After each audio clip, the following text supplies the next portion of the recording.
ברוכים הבאים אצלי באינטרייר שלי. ברוכים הבאים לשמוע דבר אדוני וליהנות מהדבר אדוני, ליהנות מפרשה ויקרא. אלוהים יקרא, משה אמר לו בוא אליי. בוא אליי ואני אסביר לך משהו. אבל קודם כל אני רוצה שיהיה לכם ולנו ולכל עם ישראל, כל יהודי, שיהיה שבת שלום. שבת מבורך, שאתם תהנו משבת, מנוחה נכונה בימים האלה, בימים המלחמה. אנחנו עוברים תקופה מאוד קשה, מאוד מאוד קשה, אבל נעבור גם זה. מה רציתי להגיד לכם? הנביא משה, היה לו הרבה שמות, ואחד מהשמות זה גם נביא.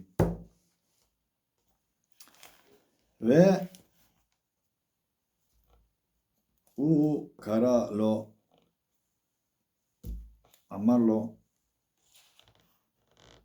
בוא אליי ואני אסביר לך איך אתה תעשה קורבנות, ולמה קורבנות, ומה קשר קורבן ולנו היום, ומה פרשה שבוע זה נותן לנו, ומה אנחנו צריך לשים דגש ולחשוב משך שבוע הבא על הקורבנות, ולמה הוא קרא אותו. אם בורא עולם לא היה קרא למשה, אף פעם לא נדע את החוקים האלה. מצוות כן יודעים, אבל חוקים לא היינו יודעים. בורא עולם אמר לו, בוא אליי משה, אני אסביר לך. איך היום קורא בורא עולם לבן אדם? ולמה קורא לנו? מה הקשר לנו על דבר? הקשר הוא שאנחנו משקרים, גונבים, מקנאים, ועוד ועוד ועוד. אם אתה אומר שלא, אתה שקרן. אתה שקרן. אין אחד בן אדם שלא עושה חטאים כאלה. אבל עכשיו אתה רוצה להיכנס בתוך גן עדן, נכון? אבל עם החטאים האלה בגב אתה לא תוכל. אז בורא עולם אמר למשה, ומשה אמר לחבר'ה, אני אגיד לכם מה לעשות. והוא ספר, משה, מי ששמע באוזן של בורא עולם, אומר לו, יש קורבן עולה, קורבן מנחה, קורבן השם, קורבן שלמים, תודח. ורוח איש רוצה לתת תודה לבורא עולם. כי בן אדם שנכנס בתוכו והוא רואה ששמה בלב יש מלא דברים רעים, מלא בתוך שבוע עשה חטאים, טעויות, התנהגות לא יפה, ואתה חייב לעשות משהו. כי לא נותן לך מנוחה נכונה בלילה שאתה הולך לישון, אתה לא יכול לנוח, לא לעמוד, לנוח. יבוא גם מוות, אבל בינתיים אנחנו חי. וקורבנות האלה, איך יסדר, הכל כתוב יפה. אבל איפה יש היום קורבן? איפה יש מזבח? איפה יש זה? אין. אז מה? אז אנחנו נעשה ככה.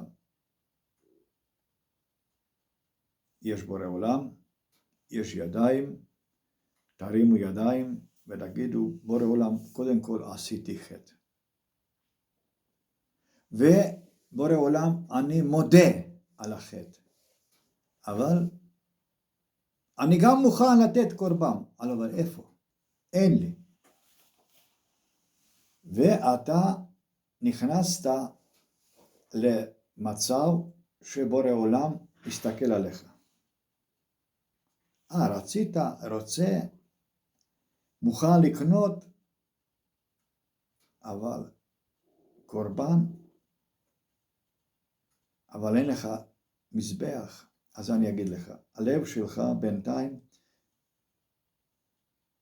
אני רואה שאתה רוצה ניקיון, לטהר עצמך. וטהרה לעשות בדרך הדם של הקורבן. ודם אין. אז אני נושא דם שלך, דם לדם. דם שלך שבלב, שהיא הפוך לדם של קורבן.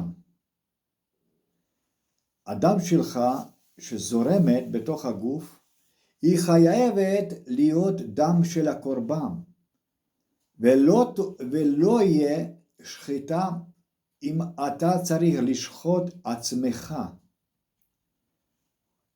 להרים ידיים למעלה,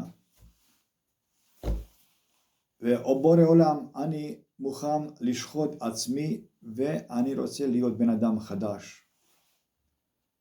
אני רוצה לטהר קורבן לעשות לטהרה של הנפש שלי, של רוח החיים שלי. אני רוצה לטהר. ואתה נכנס דם לדם. דם שלך שמנקה את הדם שלך. איך? דרך אמונה. אין פה ברירה. אתה חייב לעשות קורבן. בן אדם חייב לעשות קורבן. אבל איך? אין עולה, אין כבש, אין בקר, אין ציפורים, איפה? איך? אין מזבח. פעם שלישית, דם לדם. דם שלך שינקה את הדם בתוכך. עוד פעם, דם שלך חייבת לטהר דם שתוכך. להרים ידיים, להגיד, אבא בורא עולם, אני פה ואני רוצה לתפוס את גלים שלך, גלים טהרה. שהרמת ידיים, אמרת, גלים טהרה אני רוצה לתפוס. ואבא בורא עולם, אני רוצה לטהר עצמי. דרך קורבן. אבל אני לא אשם. אתה ואני לא אשמים שבורא עולם לא נתן לנו את בית מקדש, אבל יבוא. ובינתיים אנחנו הולכים דם לדם. עצמם אנחנו חייבים לטהר דרך אמונה. דרך אמונה.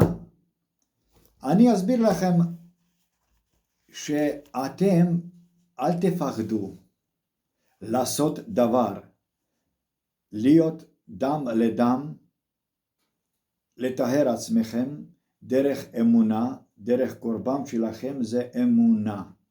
אנשים אומרים, אנחנו מאמינים, אבל מה אתה, כולם מאמינים, אין פה, לא, שקרנים. מאמין באמונה שלמה, בלי גבולות. אבא, אני רואה שדם שלי יכול לטהר דם שלי בתוכי. ותשלח את הדם שלי שמטהר את תוכי דם. אמונה, אין לכם ברירה.